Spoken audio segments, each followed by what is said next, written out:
My grandparents homesteaded here in 1908, and the archival records show the first pigs were here in 1910, and there have been pigs here ever since.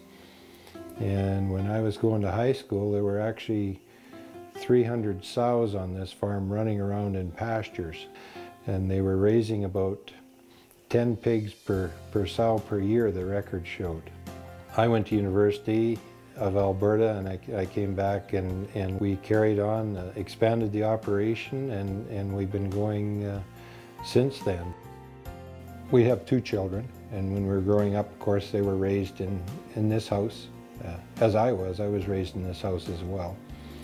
And they were interested in the farm growing up, and both active in the hog business today, which is really rewarding for us.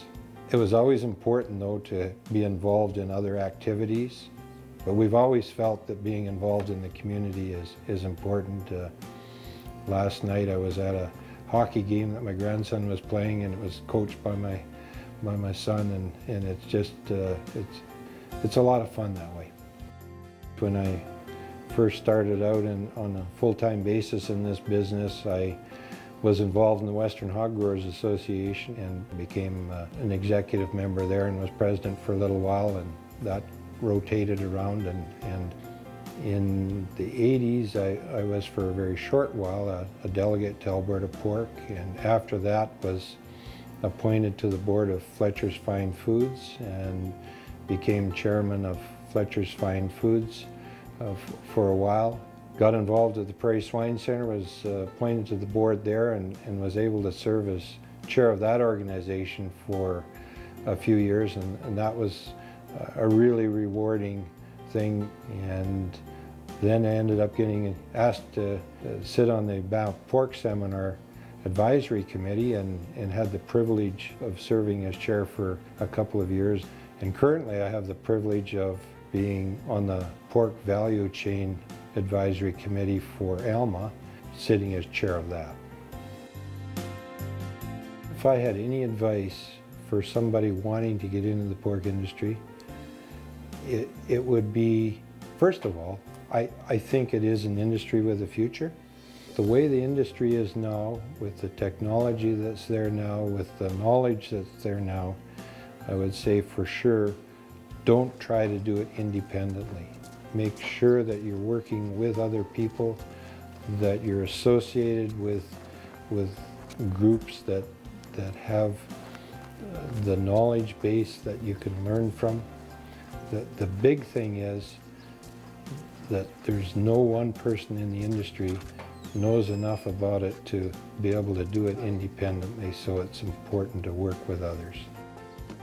Well, the structure of our farm is that we've got a sow unit right at the site where we're having this visit here this morning, and we've got another sow unit a few miles away, and we've got 3 wean to finish farms as well, and that's all part of Perkins Farms. And Perkins Farms then is affiliated with the Sunhaven Farms group of farms, which include a breeding stock farm down at Red Willow between Stettler and Forestburg, and then a breeding stock development barn at Paradise Valley, and then a couple more commercial sow units, the Louisville farm at south of Irma and the Poundmaker farm here at Wainwright. Well, I've always felt that it's important to be working with people who can contribute together in a positive way. And like many people, I've never been afraid to want to associate with those people who have more skills and know more about the industry and are better pig managers than I am. And I've made tons of mistakes. But if the most significant mistakes I've probably made is when I haven't consulted with others enough and been prepared to listen to other people's advice enough. And I can't say enough either about my family members who have who've assisted me and provided energy along the way, and given the kind of encouragement to carry on. Son Ian, daughter Shannon, both involved in the industry in significant ways yet, and to me that's very exciting. I would still marry the same girl. There's the right answer.